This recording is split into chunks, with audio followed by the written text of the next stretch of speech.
So in this video, we'll do a little bit more of a technical deep dive into the three main aspects of mindfulness in order to present a more complete view of what mindfulness actually is and how we can practice it. The term mindfulness, as you probably noticed, is being used and thrown around a lot these days. I think it's a great thing that there is an increased awareness and interest in the field of mindfulness. But the downside I see is that it's used in so many different ways, different contexts, with different understandings. And so we actually run the risk of watering down the term and the potential that mindfulness has to offer. So in this video, we'll do a little bit more of a technical deep dive. But before we dig into that, I'd like to invite you to take a beginner's mind. This is the mindset where we drop all preconceived ideas and concepts and understandings that we may have of the term mindfulness, whether they're positive or negative. We investigate it with the freshness and openness. This is the mindset of a beginner. And in order to invite or help do that, I think it's helpful to go back to the root of the term mindfulness, which comes from the Pali term Sati.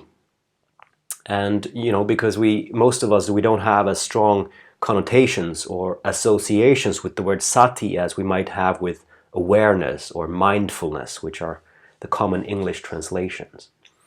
And it's interesting because one alternative translation to the word Sati is actually to remember, remembrance.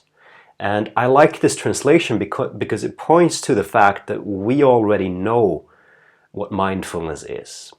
We already know what it's like to be in this state of awareness, of deep involvement in the present moment, with a sense of openness and acceptance, where there's a sense that this moment is enough as it is.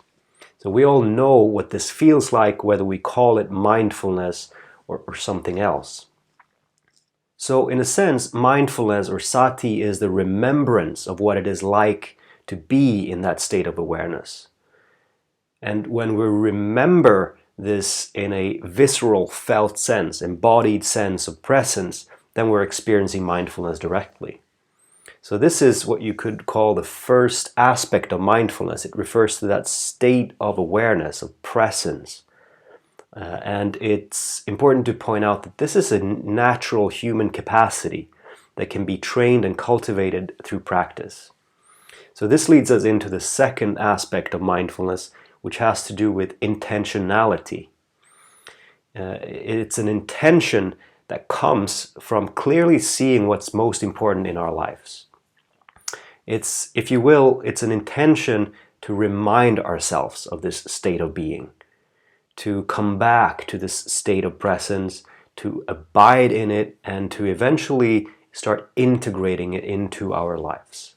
So this is the process by which we turn the state of mindfulness into a trait of mindfulness. And this is also supported by the neuroscience looking into the effects of mindfulness practice, is how we can actually, through practice, turn what starts off as a state of awareness into more of a trait, a more default new baseline, if you will, of how we interact with the world. The third aspect of mindfulness has to do with the attitudes that we bring into this quality of awareness. So we're cultivating attitudes of openness, curiosity, acceptance and non-judging, kindness. So we're actually interested in our experience and in how we're experiencing both our inner life and also the environment around us.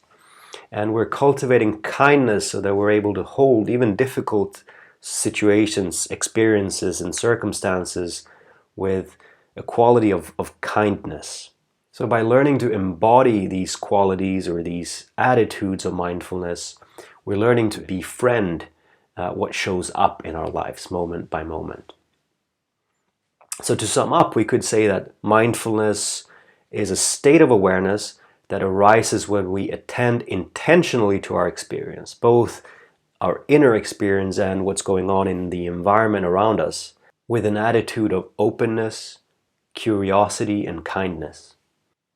And I want to mention that these three aspects of mindfulness, they relate very closely to Shauna Shapiro's IAA model of mindfulness, where she talks about intention, attention, and attitudes as independent factors occurring simultaneously in us. So when we put these three aspects together, I think we get a more complete and holistic view of what mindfulness actually is, how it includes both the state of being, the intention, as well as the quality in which we attend to the present moment. And there's a lot to get into here, but fundamentally we're talking about an inherent human capacity that can be cultivated through training. And this capacity, obviously, it doesn't belong to any tradition or religion. But the way that we're talking about mindfulness and the way that I'm presenting it here, it has its roots in a long tradition of teachings, going all the way back to the teachings of the Buddha. So in this context, mindfulness can be seen as part of a path that is designed to nurture and cultivate this quality of awake awareness that is innate in us. It is designed to lead us toward freedom and to help us live more conscious and intentional lives.